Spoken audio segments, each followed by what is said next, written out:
So, a while back, I did a reaction to the movie Little Shop of Horrors. I did a reaction to the entire movie because it's a public domain movie and I knew that I could react to it in full without getting a copyright claim. It's public domain. However, after doing this reaction, I got a content ID match for 21 different videos who also did reactions to the same movie or just uploaded the movie in full, which is within their right to do. It's a public domain movie. However, even though I don't own the copyright to this movie, and in the movie I'm very clearly taking up like 25% of the frame over here, which you would think would mean that since I'm taking up a good portion of the screen, that this is not the same video as these ones, where I'm not in the frame. But yet I'm still given the ability to request video removals on all of these videos. I can send a 7-day notice, a request removal, prevent copies of these videos from appearing on YouTube. And sure, there are like disclaimers telling me that if I do this fraudulently, that this may result in the termination of my YouTube account. And obviously, I don't want that to happen. A fraudster can easily create a whole bunch of YouTube accounts, and because their purpose of these fraudulent YouTube accounts is not to make money making content with AdSense, their entire purpose is to scam people. They can upload a movie, a public domain movie, and then the next time somebody uploads it, any of that content, they can then just go ahead and claim it completely fraudulently. I tweeted Team YouTube about this because I thought this was a bug. I thought this was a misunderstanding. After I saw that I was fraudulently given the ability to make a claim on content I didn't own, I tweeted out, no wonder there's so many fraudulent copyright claims. YouTube, why do I have the ability to request a takedown of content I clearly do not own? This is so easy to abuse, and abuse does happen. And they basically said that it's meant to identify full re-uploads of original content, and if I don't want to match it, then just archive the request, which isn't helpful. And then they also say we have teams monitoring the abuse of our tools. Misuse could result in the termination of your channel. But the thing is, like, a fraudster doesn't care if their channel gets terminated at all.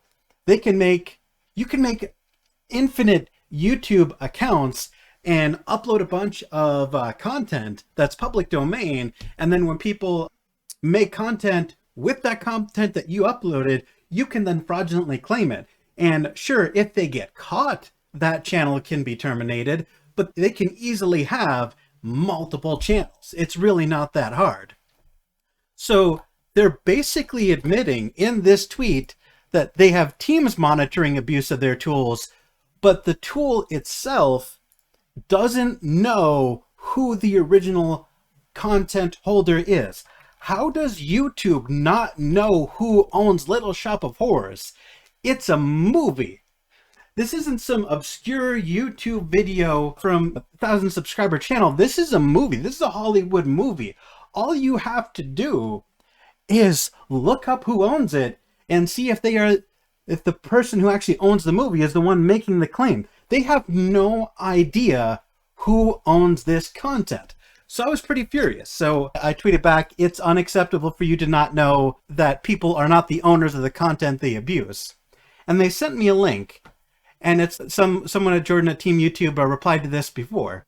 You need to provide a method in Content ID for content that is 100% public domain. It's the only way to stop fraudsters from claiming ownership of public domain music videos and etc. Which is literally what I just said and exactly what I felt before I even saw this content. And so it's not like this is a new problem. This comment is from 2019. And they go, copyright is more complex than this. What do you mean it's more complex than this? You don't know who owns the content. Even though a song may be in the public domain, specific audio recordings could still be subject to copyright. If you get a claim on something that you believe is into the public domain, you can always go through the dispute process. I don't believe this. Because yes, you can dispute it, but when you dispute Content ID, YouTube gives all the power to the person who made the claim. What I want to do is I actually went out and I messaged some of the people who uploaded these videos. So I went to the channels, the ones that were in English, like I'll open this one up. I actually left a comment that said, YouTube has given me the ability to claim this video. I would like to file a claim and have you counterclaim so I could make a YouTube video about the copyright system works. Reply if interested. So I messaged this to about 3 of them. I really want some of these people to take me up on this offer. If I make a fraudulent claim and they dispute it, what do I have as the person claiming copyright infringement have? What are they required to do? What am I required to do? I think it would be an interesting process. Because obviously I'm going to release the claim as soon as they dispute it. I just want to know how difficult it would be for someone to prove the case that it is public domain. Like, where's the review process? How much power do I have? Where's the oversight? I really want to know. And I know what you're saying. I'm putting my channel at risk if I actually go through with this. If I make a fraudulent claim, YouTube has directly told me that I could lose my channel. But to be completely honest, I care more about this issue than I do about my own channel. Because let me tell you guys, the $18 that I've made on YouTube, you know what? That's not crazy important to me at all. Like, I am not going to be heartbroken because I can't continue making the 75, cents a day that I make on YouTube. I can start from scratch. It'll take me another year, but I could do it. I'm not really losing anything. This is not my source of income, so I am willing to get my entire channel terminated as a possible consequence of just going through this dispute process and documenting how it works, because that's just how strongly I believe that YouTube is failing to protect creators from fraud.